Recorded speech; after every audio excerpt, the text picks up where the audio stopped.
Red టీవీలో మీ వ్యాపార ప్రకటనల కోసం ఈ నంబర్ ని సంప్రదించండి 6281747728.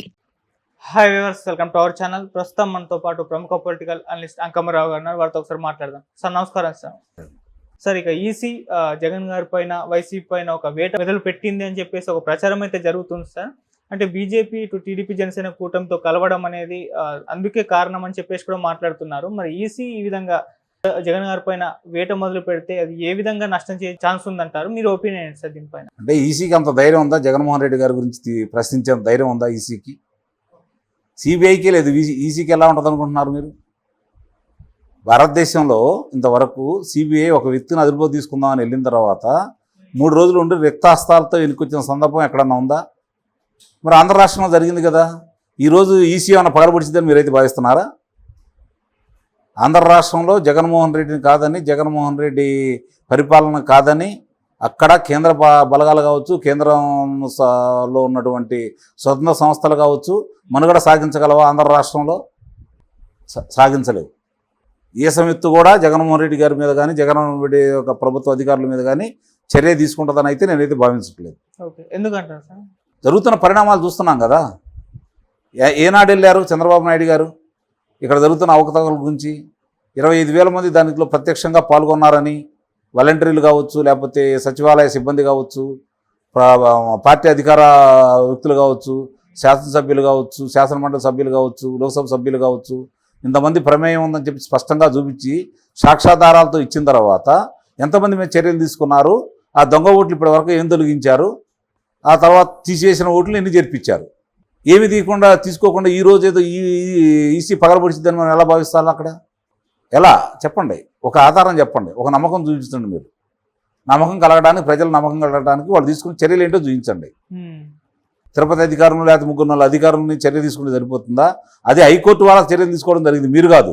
ఓకే, న్యాయస్థానాల మీద పోరాడారు కాబట్టి న్యాయస్థానాలు ఇచ్చిన దానికి మీరు అనుగుణంగా మీరు ప్రవర్తించారే తప్ప మీరు స్వతంత్రంగా తీసుకున్న చర్యలు అయితే కాదు కదా. కాబట్టి ఆంధ్ర రాష్ట్రంలో జగన్మోహన్ రెడ్డి గారు చెప్పినట్టు కేంద్రం పనిచేస్తుంది తప్ప కేంద్రం చెప్పినట్టు జగన్మోహన్ రెడ్డి గారు పనిచేయరు కదా. కాబట్టి కేంద్ర సంస్థలన్నీ కూడా ఆంధ్ర రాష్ట్రంలో ఉత్సవ విగ్రహాలే, తోలుబొమ్మలు అన్నమాట. ఆడిచ్చేది జగన్మోహన్ రెడ్డి, ఆడేది మాత్రం వీళ్ళు. అంటే కేంద్ర సంస్థలను ఆడించేంత కెపాసిటీ జగన్మోహన్ రెడ్డి గారికి ఉందంటారు? నిస్సందేహంగా. అనుమానం ఏముంది దాంట్లో? జగన్మోహన్ రెడ్డి గారిని చూసి కేంద్రం భయపడుతుంది అనుకోవాలి తప్ప కేంద్రాన్ని చూసి జగన్మోహన్ రెడ్డి గారు భయపడుతున్నారని భావించాల్సిన పని అయితే లేదు కదా. ఆంధ్ర రాష్ట్రంలో జరుగుతున్నాయన్నీ దేశ విదేశీ వాళ్ళందరూ తెలిసినాయి, మరి కేంద్రాన్ని తెలియట్లేదు కదా. అంటే దాని అర్థం ఏంటి? ప్రపంచం మొత్తం తెలుస్తుంది. ప్రపంచంలో గొప్పగా ఇప్పుడు గొప్ప దేశంగా వెలుగుతుంది భారతీయ జనతా పార్టీ ఆధ్వర్యంలో జరుగుతున్నటువంటి నరేంద్ర మోడీ గారి ప్రధానమంత్రిగా ప్రపంచవ్యాప్తంగా ప్రత్యేకమైన గుర్తింపు భారతదేశాన్ని తీసుకొచ్చారు, ప్రతిష్టంగా తయారవుతుందని చెప్పుకుంటున్న వీళ్ళు ప్రతిష్టం అంటే ఇదా? హత్యలు చేయడం ప్రతిష్టమా? దోపిడీ చేయడం మన ప్రతిష్ట పెరిగినట్ట? అంటే భారతదేశంలో అంతర్భాగం కాదా ఆంధ్ర రాష్ట్రం? ప్రజాస్వామ్యం కూని అవుతుంటే కనపట్టలేదా? దాని మీద చర్యలు లేకుండా ఈరోజు ఏదో చర్యలు ఉంటాయని భావించడం ఏంటి? అంటే నిన్న జరిగిన వాటిని చూసుకుంటా ఉంటే వాళ్ళ మీద నమ్మకం లేదు, నమ్మకం కల్పించే పనులు చేయటం లేదు. అది వాస్తవంగా. మరి ఇది టీడీపీ జనసేనకు అర్థం అవ్వట్లేదా సార్? ఆ కూటమికి అర్థం అవ్వనంత పిచ్చాళ్ళైతే అని నేను అనుకోవట్లేదు. రాజకీయంగా వాళ్ళ గురించి తక్కువగా అంచనా వేయడానికి ఏం వీల్లేదు. కానీ వాళ్ళు బెదిరించి వాళ్ళ కార్యక్రమాలు నిర్వహిస్తున్నారు. వాళ్ళ బెదిరింపులకి వీళ్ళు లొంగిపోయారని అయితే నేను భావిస్తున్నాను. అందుట్లో ఎలాంటి సందేహం కూడా ఏం లేదు. అంటే వాళ్ళు లేకపోతే ఎన్నికలు చేయలేమనే ఆలోచనకి వీళ్ళు వచ్చారంటే వీళ్ళంతా బలహీనంగా ఆలోచిస్తున్నారు, అర్థం కావట్లేదు. అంటే ప్రజల బలం వీళ్ళు అర్థం చేసుకోవట్లేదు. ప్రజలు చాలా బలవంతులు. ప్రభుత్వాన్ని దించాలన్నా, ప్రభుత్వం తిరిగి నిలబెట్టాలన్నా కూడా ప్రజలే. వాళ్ళ దగ్గర ఉన్న ఏకైక ఆయుధం బ్రహ్మాస్త్రం కూడా ఓటు అనే ఆయుధం. దాని ద్వారా వాళ్ళు చూపిస్తారు. వీళ్ళు ప్రజలను నమ్మట్లేదు,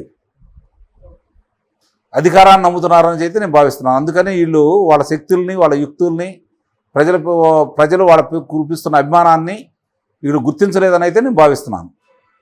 సార్, మొన్న ఒక ప్రెస్ మీట్లో అమిత్ షా గారిని ఒక రిపోర్టర్ అడిగితే మోదీ గారిని టెర్రరిస్ట్ అనే వ్యక్తితో మీరు ఎలా పొత్తు పెట్టుకుంటారు అని అంటే చంద్రబాబు గారికి బుద్ధి వచ్చింది ఇప్పుడు, అందుకే పొత్తు పెట్టుకున్నామని చెప్పేసి అన్నారు.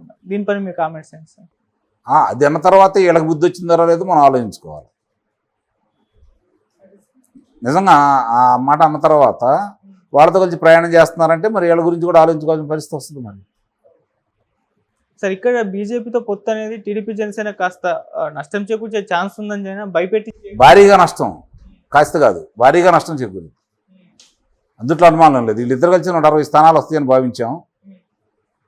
వీళ్ళు కలిసిన తర్వాత ఎంతో కొంత అంటే మరి జగన్మోహన్ రెడ్డి గారికి అధికారం వచ్చిందని అయితే నేను భావించట్లేదు, కానీ అంత బలంగా వీళ్ళు ఎక్కువ స్థానాలకి రావడం కూడా గండి కొట్టడానికి కారణం ఏంటంటే ఇప్పుడు 6 లోక్సభ స్థానాలు తీసుకుంటున్నారు. అవును, అంటే 6 ఏళ్ళు 42 వీళ్ళు ఒక 10 పోటీ చేస్తే మిగిలిన 32, ఈ 10లో 8 గ్యారంటీకి పోతాయి.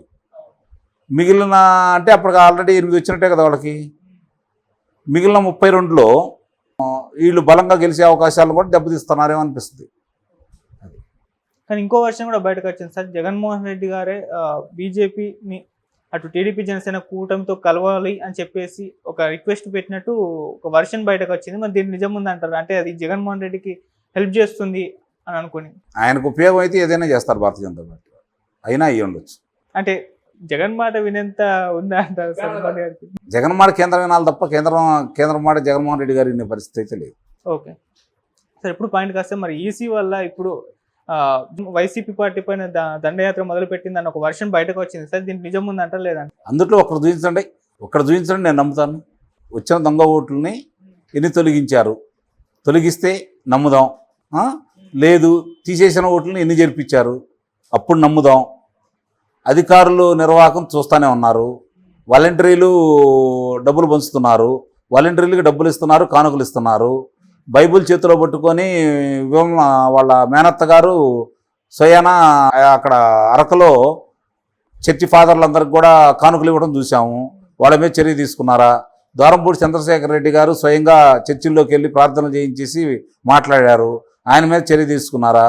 మంత్రి జోగి రమేష్ గారు అదేవిధంగా ఫాదర్లతోటి చర్చి పెద్దలతోటి కలిసి మాట్లాడారు, వాళ్ళని ప్రార్థనలు చేయించారు, వాళ్ళు కానుకలు ఇచ్చారు. దాని గురించి ఏమైనా చర్య తీసుకున్నారా? ఈ చర్యలు తీసుకున్నప్పుడు మీరు అన్నట్టు వేట మొదలు పెట్టారని మనం భావించాల్సి వస్తుంది.